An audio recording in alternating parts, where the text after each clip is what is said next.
आप पत्रकार लोग क्यों नहीं उठाते हो? तो जब वहाँ पर घोटाला हो गया तो अब आप दिल्ली में केदारनाथ बना लोगे, वहाँ पर फिर दूसरा घोटाला करोगे। 228 किलो सोना केदारनाथ से गायब कर दिया गया। ये कहाँ का नियम है? क्यों नहीं उठाते हो प्रेस वाले इस बात को? आज तक कोई जांच तक नहीं बैठाई गई। 228 किलो सोना का घोटाला केदारनाथ में हो गया। कौन जिम्मेदार है? क्यों इस बारे में जांच नहीं होती है? क्यों भाई इस बारे में निर्णय नहीं होता है? और अब आप कहेंगे हम दिल्ली में ही केदारनाथ बना लेंगे, ये नहीं हो सकता। हाँ, वो हमारे पास आए थे, उन्होंने प्रणाम किया, हमारा नियम है, हम लोग आशीर्वाद देंगे, जो आएगा उसको आशीर्वाद देते हैं। नरेंद्र मोदी जी हमारे दुश्मन थोड़े हैं, हम उनके हितैषी हैं, सदा उनके हित की बात कह रहते हैं। जब उनसे कोई गलती हो जाती है तो हम उसको भी कहते हैं कि तुमसे ये गलती हो रही है। वो हमारे दुश्मन नहीं है। नहीं, हमारे जरिए कोई लाइजनर नहीं है। हमको श्रद्धा पूर्वक उन्होंने बुलाया था। हम, जैसा कि हमारा नियम है, श्रद्धा से बुलाने पर जाते हैं। हम आए, उन्होंने पादुका पूजन किया और अपनी जो उनकी अपनी बातें थी वो भी हमारे सामने रखी, हमने उनको सुन लिया।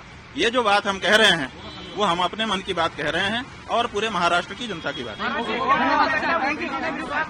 केदारनाथ में जो सोना गायब उसको लेकर आप, क्योंकि मंदिर समिति के अध्यक्ष, आप उनके बयान को किस तरह देख रहे हैं, क्या कहना चाहेंगे?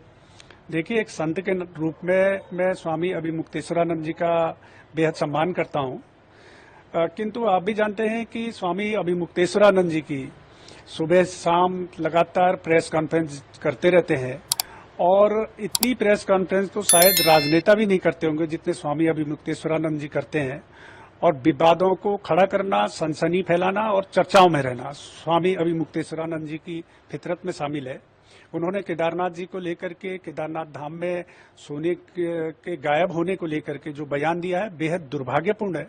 और मैं स्वामी अभिमुक्तेश्वरानंद जी से अनुरोध भी करना चाहता हूं और उनको चैलेंज भी करना चाहता हूं कि वो तथ्य लाएं सामने, साक्ष्य लाएं और उसके साथ में वो सक्षम अथॉरिटी के समक्ष जाएं और सक्षम अथॉरिटी के सामने तथ्य प्रस्तुत करें, जांच के लिए मांग करें। और अगर उनको किसी सक्षम अथॉरिटी पर भरोसा नहीं है तो सुप्रीम कोर्ट जाएं, हाई कोर्ट में जाएं, जनहित याचिका दाखिल करें और उसके जांच की मांग करें अगर उनके पास वास्तव में किसी प्रकार के कोई साक्ष्य हैं। और नहीं तो बेवजह किसी प्रकार के विवाद खड़ा करना, केदारनाथ जैसे धाम पे की गरिमा को और उसके जो महत्ता है उसको ठेस पहुंचाने का स्वामी अभिमुक्तेश्वरानंद को बिल्कुल भी अधिकार नहीं है। और केवल विरोध करने के लिए, सनसनी फैलाने के लिए और कांग्रेस के एजेंडे को आगे बढ़ाने के लिए अगर वो कार्य कर रहे हैं तो ये बेहद दुर्भाग्यपूर्ण है।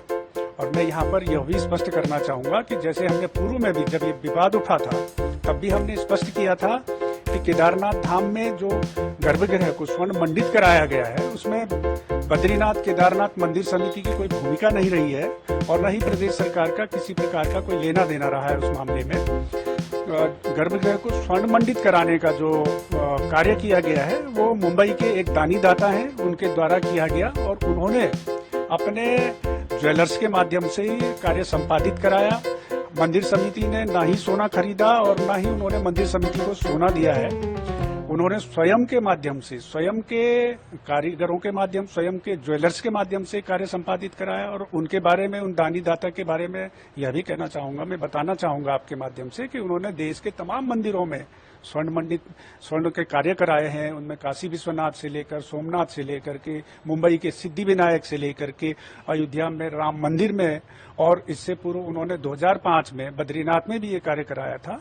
और वो एक बहुत बड़े दानी हैं और इस प्रकार के घटनाक्रमों से, इस प्रकार के आरोपों से जो हमारे दानी दाता हैं, जो हिंदू धर्म को संवर्धन और संरक्षण के लिए कार्य करते हैं, जो धार्मिक संस्थाओं को इस प्रकार का दान देते हैं, उनकी भावनाओं को भी ठेस पहुंचती है।